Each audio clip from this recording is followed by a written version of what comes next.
Bonjour à tous, merci de nous rejoindre pour cette conférence où on va traiter des sujets qui sont essentiels et au cœur de l'actualité et de l'agenda de cette session annuelle de la Réunion des maires. Nous avons l'occasion aujourd'hui de couvrir différents sujets liés à l'urgence de la transition énergétique et écologique au niveau territorial, la problématique du financement des projets de décarbonation et les outils qu'on peut déployer, les structures qu'on peut mettre en place pour porter des projets locaux qui ont un impact en termes de développement et en termes de développement durable en particulier. Donc, le contexte, vous le connaissez, les collectivités sont confrontées à la transition énergétique à la fois dans leur budget, dans le quotidien et dans l'impact souvent des effets du changement climatique. Le sujet est donc comment ces collectivités peuvent s'organiser pour porter des projets localement et à la fois être à la hauteur de la régulation qui est de plus en plus contraignante, la régulation sur les bâtiments auxquels les collectivités sont soumises, je pense en particulier aux décrets tertiaires, les réglementations liées à la solarisation des bâtiments également ou à la mobilité durable. Face à ça, il y a une problématique de financement qui est également tout à fait d'actualité, celle du budget et celle des capacités d'investissement des collectivités. Donc ces collectivités ont besoin de trouver les bons partenaires, de s'équiper du bon niveau d'accompagnement pour pouvoir développer et donner de l'attractivité à leur territoire. Donc en fait, c'est tout l'objet de notre discussion aujourd'hui. On aura à la fois l'occasion de parler du développement des projets, de parler du financement, de parler également de l'accompagnement qu'on peut envisager pour les collectivités et d'évaluer également les solutions, les structures nouvelles qui existent pour ces projets. Donc on aura un temps qui sera dédié à une illustration concrète avec monsieur le maire de Pont-du-Casse, Christian Delbrel, mais je sais que tu m'as dit qu'il fallait que je tutoie, mais les réflexes viennent assez vite, et Pierre-Marie Berlingerie, qui est directeur général de Girasol. Nous pourrons également parler de sujets de financement et de sujets de structuration juridique, d'obstacles administratifs qu'on peut, je ne vais pas dire déjouer, mais en tout cas composer avec pour pouvoir développer les projets. Et donc sans plus attendre, je vais commencer par cette première séquence où nous allons parler de projets de développement de façon extrêmement concrète avec vous, Christian et Pierre-Marie. Peut-être que pour commencer, vous pouvez vous présenter brièvement. Bonjour à tous, donc je suis Christian Delbrel, je suis maire de Pont-du-Casse depuis 2014. Pont-du-Casse est une ville qui est située en bordure d'Agen. Agen est à mi-distance entre Bordeaux et Toulouse, ville de 4200 habitants, une ville à la fois urbaine, périurbaine et rurale. Voilà ce que je peux dire, avec un gros tissu associatif et un superbe maire. Bonjour à tous, Pierre-Marie Berlingerie. Donc moi je suis directeur général d'une société qui s'appelle Girasol Énergie. Notre métier c'est d'être producteur d'énergie. C'est un métier assez simple à présenter. On développe des centrales photovoltaïques, on les finance, on les construit sur des terrains qui peuvent appartenir à des acteurs locaux, à des acteurs publics ou plutôt à du foncier appartenant à des entreprises. Et puis ce foncier-là et ces centrales-là, on va les exploiter pendant une durée assez longue, avec pour objectif in fine de produire et de vendre cette électricité et de mettre à disposition des territoires une électricité qui pour nous a 3 qualités. La première, c'est qu'elle est décarbonée. C'est une bonne chose puisqu'on travaille que sur des modèles photovoltaïques. Elle est locale puisqu'on installe vraiment des centrales sur les territoires, donc on ne peut pas faire plus proche des points de consommation. Donc on vient un petit peu prendre le contre-pied du système énergétique français traditionnel qui est très centralisé. Et puis elle est compétitive puisqu'aujourd'hui, une centrale photovoltaïque, ça dure des décennies. On maîtrise très bien les coûts de construction et les coûts d'exploitation. Et au final, ça sort un prix du kilowattheure qui est un des prix les plus compétitifs du marché. Donc notre métier, c'est ça, et on le fait partout en France avec à peu près 250 centrales en exploitation et un peu moins d'1 millier de projets qui seront construits dans les 2-3 années à venir. Christian, qu'est-ce que vous avez développé? Faites-nous rêver en termes de transition énergétique et écologique et montrez-nous qu'à l'échelle d'une collectivité, quels que soient ses moyens, nous avons là aujourd'hui la possibilité de développer des choses extrêmement intéressantes. Derrière tout projet, il faut une volonté, et il fallait une volonté politique. Elle était réelle au niveau du maire que je suis, mais surtout de l'équipe qui m'accompagne. Il y avait la volonté vraiment d'amorcer ce virage de la transition énergétique ou écologique. Donc on a démarré, j'ai envie de dire, par la base, par du relamping, très important, avec un retour sur investissement très rapide. Donc on a à peu près 20 000 mètres carrés de bâtiments communaux. On a relampé l'essentiel de nos bâtiments communaux avec Enerlis et Girasol. L'idée, c'était de suite d'amorcer. Et quand on parle de décarbonation, finalement, ça ne peut pas se faire d'un seul coup. On n'appuie pas sur un bouton. Ça se fait par étapes. Donc la première étape, c'était le relamping. La deuxième étape, c'était les panneaux solaires. Donc on a installé des panneaux solaires sur nos ateliers municipaux. On a couvert 2 cours de tennis avec des panneaux solaires, et on vient d'édifier donc avec Enerlis et Girasol un magnifique barnum de 1000 mètres carrés, donc recouvert de panneaux photovoltaïques, un outil formidable qui va être dédié bien sûr à toutes nos festivités au niveau de la commune, plus de 1000 mètres carrés, et surtout dédié aussi à notre tissu associatif. Voilà. Excellent. Bravo pour cette diversité de projets qui reflète finalement le fait qu'au niveau local, il y a différentes options qui existent et différentes possibilités de développement. Sans surprise, l'argent ne tombe pas du ciel. Vous avez été confronté à la problématique du financement dans un contexte qui est très contraint. Quels ont été vos réflexes? Quelles ont été vos réactions? Mais notre réflexe, c'est de faire un partenariat privé-public, le tiers financement. Il est clair que seul, je crois qu'on n'aurait pas pu faire tous ces projets. Donc il fallait se retourner vers ceux qui savent, vers ceux qui ont un vrai savoir-faire, vers ceux qui ont une expérience, qui sont professionnels. Donc on s'est retourné tout naturellement vers Enerlis et Girasol. On avait besoin de cet accompagnement. On aurait pu lever les fonds, mais on mettait à mal peut-être finalement notre fonds de roulement. On avait d'autres projets. Donc le tiers financement, ça a été un vrai appel d'air pour la collectivité. Ça nous a permis de nous concentrer sur autre chose. Ça nous a déchargé aussi de pas mal de démarches administratives qui sont toujours très longues dans ce cas de projet. Et finalement, on a été chercher ce qu'on n'avait pas nous-mêmes en régie, donc cet accompagnement de structures vraiment professionnelles. En fait, le bilan que présentait Christian, on le retrouve chez pas mal d'élus. On voit des communes, des collectivités toutes les semaines. Et moi, j'ai 3 points en tête. La première, ils nous disent on a des contraintes réglementaires qui sont de plus en plus fortes. C'est valable pour le photovoltaïque, c'est valable pour d'autres sujets. On a des administrés qui ont une vraie volonté, qui commencent à être experts, qui ont une volonté que le territoire s'implique là-dedans. Donc on est challengé par les gens qui nous ont élus.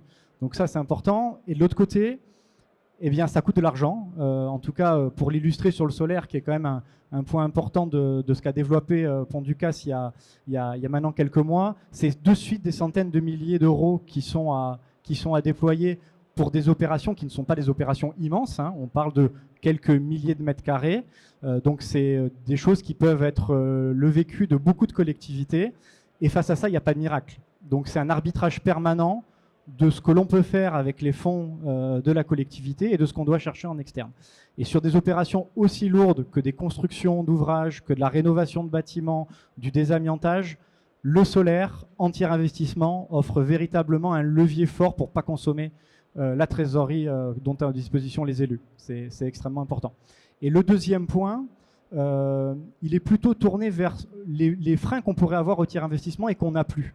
Je prends l'exemple de l'autoconsommation. Il y a quelques années, pas si longtemps que ça, un acteur public ou privé qui voulait faire de l'autoconsommation, il n'avait pas beaucoup de choix. Il se tournait vers un installateur, il avait un contrat pour construire, il avait un contrat pour maintenir, il investissait et puis il autoconsommait son électricité.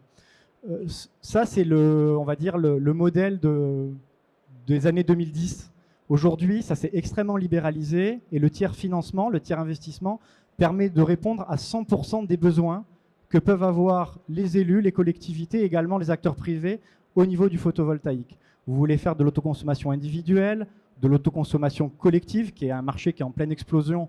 Nos amis gaziers qui étaient sur la conférence précédente en parlaient justement, attendent que l'autoconsommation collective se lance aussi sur le marché du gaz. On peut faire des corporate PPA, vous voulez adosser de la mobilité électrique. Tout ça, ça peut être traduit en investissement par un tiers. Donc on a une demande, des limitations budgétaires et une offre qui est relativement globale. Donc on se dit qu'on est plutôt sur un marché qui est pertinent aujourd'hui avec les élus. Ouais. Excellent, excellent. Et tu parles de l'autoconsommation collective. C'est vrai que ça revient de plus en plus dans l'actualité. C'est un modèle qui est séduisant, qui a le mérite de préserver une forme de maîtrise, une forme d'autonomie, mais en même temps d'aller dans un partage de la ressource énergétique. Qu'est-ce que tu peux nous en dire et comment développer ce genre de projet ? Alors, je ne sais pas si l'auditoire, si je suis dans l'auditoire, tout le monde a une vision claire de ce qu'est l'autoconsommation collective. Peut-être juste en un mot d'introduction, le comparer, alors pas l'opposer, mais le comparer à l'autoconsommation individuelle.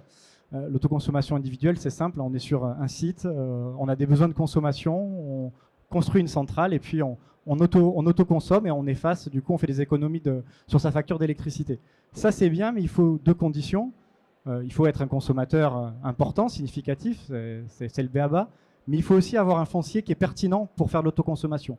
Et il y a plein de situations où des bureaux administratifs, des sites complexes, sans parking, avec des toitures occupées, ne permettent pas de faire d'autoconsommation individuelle. On ne peut pas trouver production et consommation sur un même site. Et c'est en partie ça que résout l'autoconsommation collective.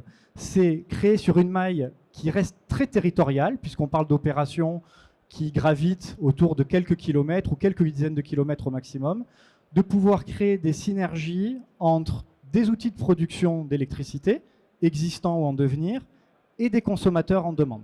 Voilà. Et là, c'est un magnifique outil parce que ça crée une synergie territoriale qui est incroyable.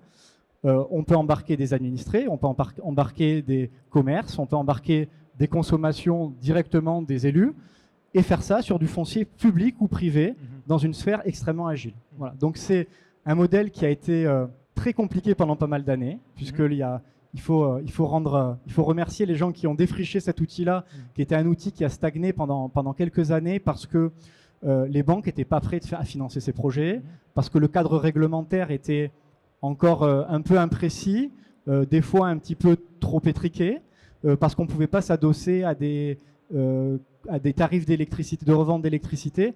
Et tous ces freins se sont levés progressivement. Et sur les 18-24 mois, on a vu vraiment une progression très significative des opérations en nombre, en taille et en répartition géographique. Et aujourd'hui, c'est un vrai segment de croissance pour le développement des ENR sur les territoires, y compris avec les élus. Très bien, merci Pierre-Marie. Christian, monsieur le maire, peut-être un petit mot pour la fin ? Je voulais juste dire que par rapport au projet qu'on a porté sur la commune, ce qui est intéressant, c'est que ces projets, pour rebondir sur ce que dit Pierre-Marie, ils sont modulables, puisqu'on est parti au départ sur de la production, et en fin de compte, on pourra à terme, très rapidement, donc partir aussi sur de l'autoconsommation collective. Ça veut dire que ça laisse des portes ouvertes, et c'est vrai que je parlais tout à l'heure de la politique de décarbonisation, il faut qu'elle se fasse par étapes. La prochaine étape, c'est sans doute l'autoconsommation collective, et j'y crois vraiment, et pour nos entreprises et pour nos habitants. Bravo pour votre ambition et votre sens de l'initiative. Je souhaite à notre pays des maires comme vous et des développeurs comme vous en nombre. Merci beaucoup. Bonjour à tous, moi je suis directeur général chez Loris ENR. Donc Loris ENR, c'est une entité rattachée à Enerlis et c'est vraiment l'entité qui va être spécialiste des solutions de financement dans le cadre de déploiement de travaux de rénovation énergétique. Donc notre mission principale vraiment chez Loris ENR, ça va être de déployer pour nos partenaires, donc notamment communes et collectivités territoriales, l'ensemble des leviers de financement qu'on va pouvoir mobiliser dans le but de réduire l'investissement initial et donc de faciliter le déploiement d'actions de rénovation énergétique au niveau des territoires. Et alors, est-ce que tu peux nous donner un panorama des dispositifs et de ceux que vous connaissez, vous maîtrisez le mieux pour accompagner les collectivités ? Avec grand plaisir. Donc, je vais partir d'un constat introductif simple et chiffré. France Rénov estime que 76% des consommations énergétiques des communes sont liées au bâtiment. Donc ce constat-là, il nous permet d'arriver à une conclusion qui est simple. Il faut déployer des actions de rénovation énergétique, il faut lancer des travaux pour rénover le patrimoine dans les collectivités territoriales. Et forcément, dans ce cadre-là, la question primordiale et le nerf de la guerre, comme on le disait tout à l'heure, ça va être quelle solution de financement je peux mettre en face de ces actions de rénovation énergétique. Donc, l'accompagnement qu'on va proposer aux communes, aux collectivités territoriales, ça va être comment financer vos travaux de rénovation énergétique. Il existe plusieurs dispositifs, plusieurs leviers de financement des travaux de rénovation énergétique. La plupart sont des dispositifs réglementaires qui sont assez mouvants, qui évoluent 3-4 fois par an. Et donc vraiment, le nerf de la guerre pour avoir une stratégie réussie, ça va être de pouvoir se faire accompagner par des experts qui vont être en mesure justement de vous faire profiter de ces évolutions réglementaires et qui vont vous permettre de mobiliser les bons leviers de financement face aux actions à déployer sur les territoires. Et alors, parlons en particulier du dispositif des C2E. C'est un dispositif qui est souvent assez peu connu, assez peu maîtrisé. Et à quel point cette solution peut être intéressante dans le cadre d'un projet local? Il peut être très intéressant ce dispositif puisque c'est devenu le premier levier de financement des actions de rénovation énergétique. Il commence à être plus connu malgré tout puisqu'il a quasiment 20 ans d'expérience maintenant. Donc le dispositif il a été créé en 2005 et je ne vous ferai pas de grandes leçons théoriques parce qu'il évolue beaucoup et il est très dense comme dispositif. Mais dans les grandes lignes, les grands principes, l'État va imposer une obligation aux énergéticiens d'économie d'énergie. Pour atteindre cette obligation, les énergéticiens vont devoir faire des actions d'économie d'énergie et donc ils vont avoir deux possibilités. Soit ils vont réaliser eux-mêmes les actions d'économie d'énergie, soit ils vont collecter ce qu'on appelle des certificats d'économie d'énergie sur le marché. Donc c'est là qu'on va avoir un intérêt pour les communes, les collectivités territoriales. Ce sont des éligibles au sens du dispositif C2E. Ça veut dire quoi? Ça veut dire qu'une commune, une collectivité, va faire des travaux et ces travaux sont éligibles à l'obtention d'une prime C2E. Donc comment ça fonctionne? Encore une fois, dans les très grandes lignes, vous avez un certain nombre de travaux différents qui existent. Quand vous appliquez tel type de travaux en respectant un certain nombre de critères d'éligibilité, vous allez pouvoir prétendre à l'obtention d'une prime certificat d'économie d'énergie qui en fait va vous permettre de couvrir une partie du coût d'investissement des travaux. Donc ça va permettre vraiment d'aller chercher du financement, de massifier le volume de travaux entrepris au niveau des communes et finalement vous allez avoir un reste à charge réduit, ce qui va vous permettre, je le disais tout à l'heure, de faciliter le passage à la décision de travaux. Comment ça marche si on évalue sur la base de projets avec des équipements qu'on pourrait envisager et qui ont un impact en matière de transition énergétique et écologique? Qu'est-ce que ce dispositif peut apporter? Pas mal de financement, pas mal de choses sur différentes typologies. Déjà, il faut avoir en tête qu'il y a plusieurs typologies de travaux qui vont être concernés. Vous le voyez à l'écran sur des cas concrets dont on va reparler, mais on va aussi bien s'adresser sur des choses qui vont toucher l'enveloppe du bâtiment, donc tout ce qui va être isolation, sur également du remplacement de systèmes de chauffage peu performants par des raccordements à des réseaux de chaleur, l'installation de chaudières à haute performance énergétique, mais aussi, dans le cadre de travaux de voirie par exemple, sur le remplacement de luminaires, notamment en extérieur, ce qui peut avoir un fort intérêt pour les collectivités. On a différents types de travaux. Il y a également différentes typologies de bâtiments qui vont être concernés. Donc, pour les collectivités territoriales, il y a différents bâtiments en gestion. Dans ces bâtiments, on va pouvoir obtenir des primes certificats d'économie d'énergie, à la fois sur des établissements comme des maisons de santé, comme sur des travaux qu'on va réaliser par exemple dans les écoles. Donc, il y a une grande typologie de bâtiments concernés. Et enfin, et c'est important de le préciser, ces travaux, ils sont éligibles et les collectivités peuvent y avoir accès, quelle que soit leur taille. Comme vous le voyez sur certains cas concrets qu'on a pu déployer auprès de nos partenaires collectivités territoriales, on a pu obtenir à la fois des primes pour des communes de 1000 habitants, comme accompagner des départements qui totalisent un nombre de communes de plusieurs centaines de communes. Donc, ce qu'il faut retenir finalement, et on le voit ici, les changements sont très fréquents et on a de grosses opportunités de financement des travaux qui sont réalisés dans les communes. On peut aller chercher des taux de couverture de travaux grâce aux primes C2E qui parfois dépassent les 50%. Donc on va pouvoir extrêmement bien financer le déploiement de ces opérations dans le but de générer d'autres travaux de rénovation énergétique et ça va permettre en plus un double bénéfice puisque vous allez en même temps optimiser vos consommations énergétiques à un coût réduit. Donc il y a un intérêt qui est réel pour les collectivités territoriales. On sait que la recherche d'un financement est primordiale. Donc effectivement, se faire accompagner d'experts comme Enerlys et Loris ENR dans le cadre de la définition d'une stratégie de travaux et surtout la mobilisation de levées de financement est important pour pouvoir justement faire face aux différentes obligations. C'est très clair, merci beaucoup Paul. Donc autant de configurations que de situations, que d'équipements possibles qu'on peut financer. la nécessité d'avoir recours à un tiers de confiance pour pouvoir être accompagné sur l'ensemble du projet et d'être sécurisé aussi sur la conformité du financement. Je suis certain que tu auras plein de questions précises et curieuses pour comprendre plus précisément ce sujet. Ce sera avec grand plaisir. Merci.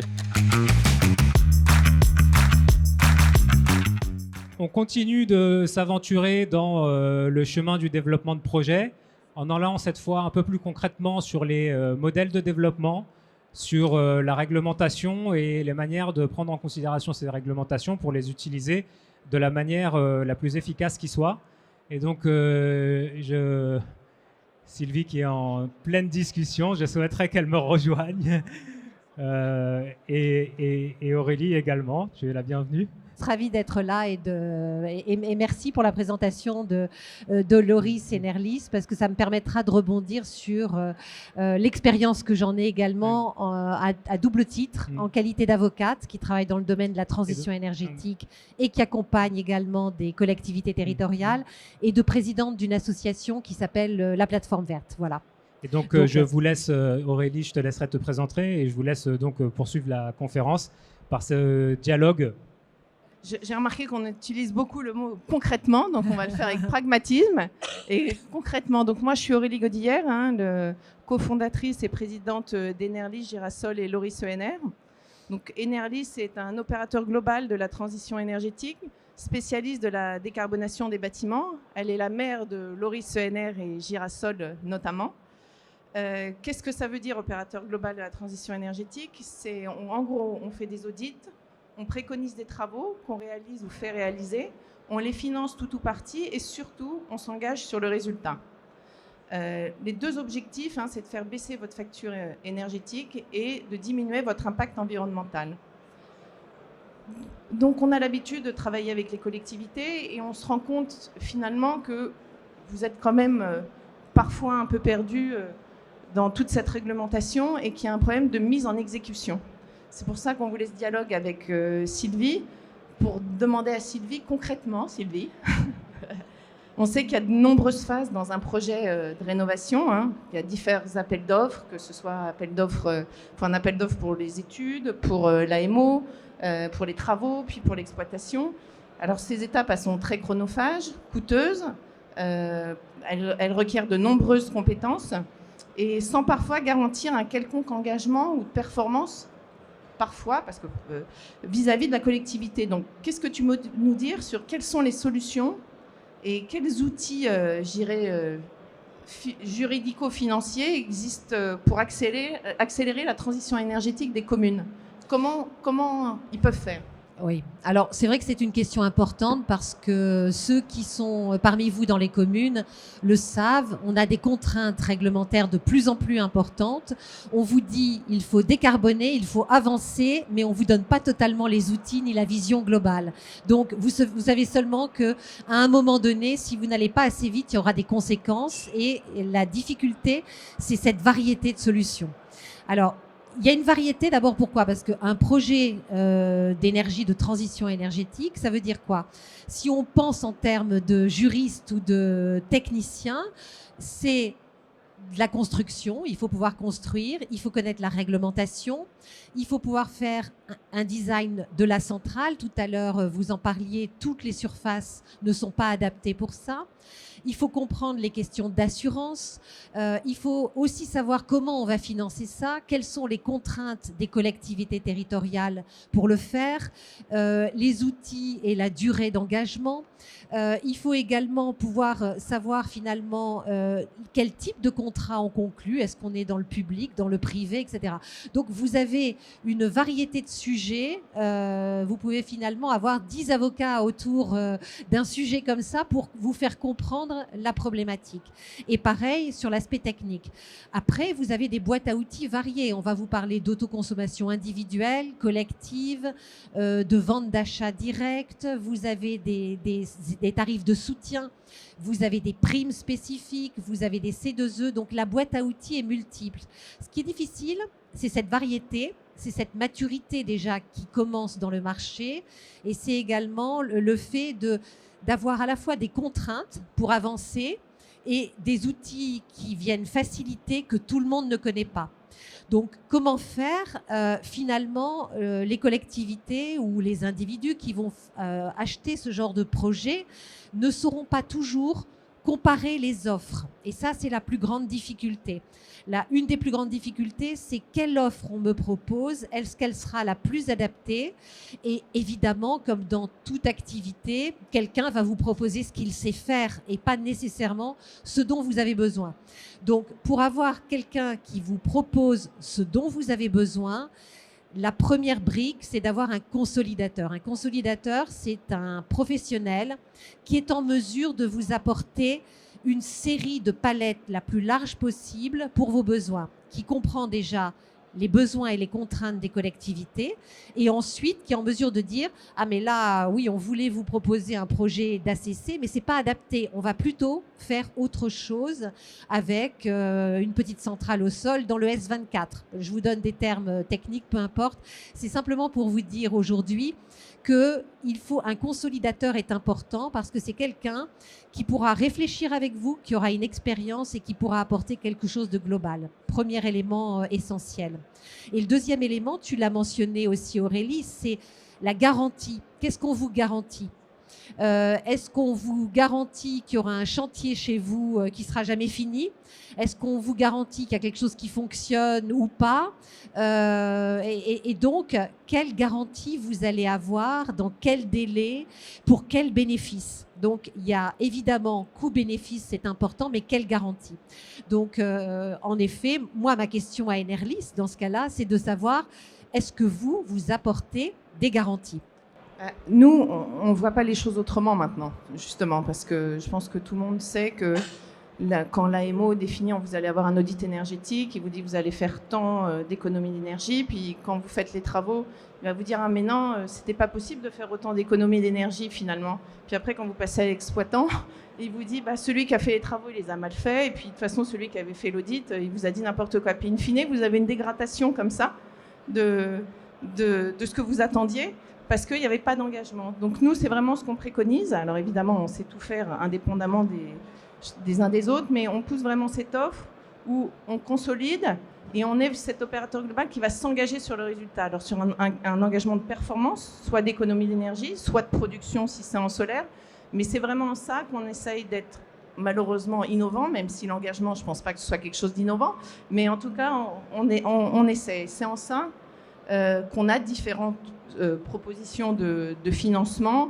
et d'accompagnement technique. Ça a répondu à ma question. Donc, moi, j'ai une autre question aussi, Sylvie, puis après, on laissera peut-être l'assistance nous poser des questions directement.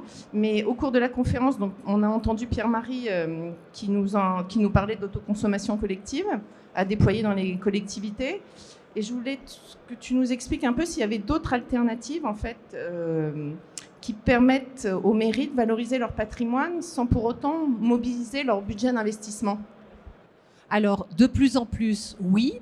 Il est possible d'avoir justement les solutions comme présentées tout à l'heure par Girasol, déjà de l'autoconsommation collective dans laquelle on va pouvoir intégrer une collectivité territoriale, ou bien de l'autoconsommation individuelle, ou différents schémas. Donc déjà, il faut avoir une entreprise consolidatrice qui va définir véritablement le besoin, la consommation et travailler sur le long terme. Bien sûr, avec des collectivités, il y a des difficultés parce que les engagements sur le long terme sont regardés à la loupe. Il y a ce qu'on appelle la commande publique. La commande publique, c'est de ne pas pouvoir faire n'importe comment et de faire appel à des professionnels différents, ce qui peut poser des difficultés parce que pour la commande publique, il faut pouvoir comparer des choses comparables. Donc ça, c'est aussi un premier sujet. C'est pour ça que même en amont de ces sujets-là, c'est important d'avoir des conseils qui sont donnés par des techniciens qui connaissent bien ces sujets pour avancer. Ensuite, ce qui est intéressant, c'est que, comme le disait Monsieur le maire tout à l'heure, aujourd'hui, il y a très peu de communes qui peuvent avoir un budget pour développer ces projets. Donc, il faut pouvoir avoir une obligation sur le long terme, mais une obligation qui n'est pas déraisonnable et qui est dans les pratiques de marché pour avoir justement une économie. Et c'est ça qui est intéressant parce que quand il y a une offre avec une garantie, la garantie permet d'assurer finalement qu'il y aura un bénéfice chaque année malgré un paiement qui est fait. Donc oui, les solutions de tiers financement, elles existent. Quand vous avez des grandes entreprises comme Enerlis, elles sont en mesure d'apporter leur offre de financement.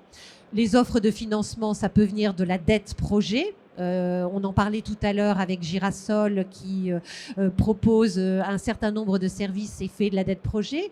Ça peut être aussi des fonds d'investissement qui viennent. Donc il faut savoir travailler sur le financement plus long terme par rapport à cette infrastructure. Donc ça existe. Ensuite, il faut savoir quel type de marché faire. Aujourd'hui, le ministère de l'Énergie travaille fortement sur ces problématiques-là pour permettre finalement aux collectivités de pouvoir développer ces projets sans avoir les contraintes qu'elles ont avec certains types de marchés. On parle du marché global de performance. Le marché global de performance est intéressant parce qu'il permet aussi d'avoir des paiements différés dans le temps. Donc petit à petit, on a eu des modifications dans les textes qui facilitent. Faut-il encore le savoir, mais voilà un petit peu les sujets auxquels vous aurez à faire face. Je voulais juste compléter aussi, parce qu'on a développé de plus en plus de partenariats avec des centrales d'achat, comme l'UGAP, mais aussi comme Centralis, qui vous permettent, qui ont déjà appréhendé toutes ces problématiques de consolidation. Et on est à votre disposition pour vous en parler. J'ai mon spécialiste de cette plateforme qui est au fond et qui pourra vous expliquer un petit peu mieux, parce qu'elle a le mérite, je veux dire, il y a de plus en plus de clients qui adhèrent et c'est très facilitateur. Après, il y a des outils juridiques, je voulais juste rebondir sur ça. Quand vous créez un projet de ce style, aujourd'hui, les collectivités peuvent entrer dans des SAS parce qu'il y a eu des textes qui ont changé à ce titre-là. Donc, on a des associations, on a des SKIC, on a des SAS qui le permettent pour autant qu'elles rentrent dans le développement de projets d'énergie renouvelable. Donc, petit à petit, il y a des avancées. Mais justement, vu qu'on on a quelques minutes d'avance, je pense que ce serait intéressant d'avoir aussi un petit point de vue sur ces modèles juridiques par lesquels les projets peuvent être développés. Tu as mentionné les SAS et autres formes juridiques. Oui, alors c'est vrai que entrer dans une SAS pour une collectivité nous ramène souvent à cette question, mais ça veut dire que je vais être actionnaire d'une société, quels sont mes risques? Bon, déjà la SAS c'est assez simple parce que on est limité aux engagements qu'on a pu mettre dans la société, sauf dans des cas vraiment de fraude, voilà. Bon, il y a des cas très particuliers qui existent. Donc, ce n'est pas parce qu'on intervient dans une SAS pour financer ces projets que la collectivité prend un risque. Ensuite, ces sociétés-là sont souvent des sociétés très faiblement capitalisées. Que va mettre une collectivité dans une SAS de projet renouvelable qui est généralement avec un capital de 1 000 €? Elle va peut-être mettre 150, 200, 250. Elle restera minoritaire parce que ça, c'est quand même un point important. Donc, le capital risqué n'est pas le point essentiel. Ce qu'il faut ensuite, quand une collectivité entre dans une SAS, c'est pouvoir créer un pacte ou un contrat de développement qui ramène bien à la garantie et qui fait bien porter le risque sur celui qui doit porter le risque, c'est-à-dire celui qui apporte la garantie. C'est Enerlis qui vient vous dire « je réaliserai un projet dans un certain délai qui vous apportera ça et c'est ça que je vous garantis ». Et ça, c'est un élément important. Il ne faut pas que, évidemment, la collectivité garantisse plus que les 150 ou 200 € que dans le cas le pire, elle pourrait perdre. Donc, on peut participer en tant que collectivité dans une SAS, participer, bénéficier des projets qui vont venir. On peut entrer au capital sans que ce soit un risque. Souvent, j'ai été confronté à ces situations de réactions un peu culturelles d'une association publique-privée où on ferait rentrer une partie privée dans une entreprise privée. Et donc avec l'idée qu'il y a moins de maîtrise, il y a moins de sécurité pour la collectivité par rapport à d'autres modèles plus traditionnels de la commande publique. Je pense que le sujet en termes justement de garantie que tu as mis en évidence et de risques concrets pris par la collectivité est de nature à écarter en fait cette crainte. et puis aussi remettre en avant le sujet fondamental qui est celui de la transition des territoires, des problématiques de financement, et que aujourd'hui, en réalité, ce qu'il faut, c'est beaucoup de pragmatisme et de responsabilité sur les résultats. Et que dès lors qu'on a les résultats qui sont apportés dans un cadre qui est parfaitement maîtrisé, eh ben, il faut y aller. Il n'y a pas d'autre solution plutôt que d'attendre une énième réglementation ou une hypothétique énième simplification administrative qui ne va rien changer au fond. Voilà. Merci beaucoup. Alors, Merci. on a la chance de pouvoir prendre 2-3 questions dans l'audience. Monsieur. Bonjour, Pierre-Emmanuel Picard de Vendée-Mer. C'est un collectif de maires. En fait, j'ai une question un peu néophyte finalement. Vous avez parlé beaucoup d'engagement, de garantie, de concret. Et le titre d'ici, c'est accélérer la décarbonation des territoires. Est-ce que vous pouvez prendre des engagements sur la décarbonation ? Qu'est-ce que vous voulez dire? Attendez, juste une seconde. Qu'est-ce que vous voulez dire prendre des engagements sur la décarbonation? Qui prend les engagements? Parce que là, on parle de projet par projet, collectivité par collectivité. Vous dites on offre des garanties.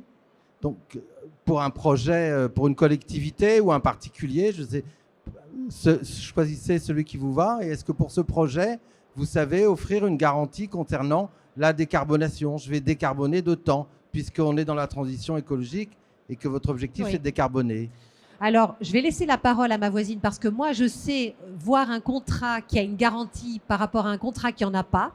Et parfois, il y a ce qu'on appelle les obligations de moyens ou les obligations de résultats.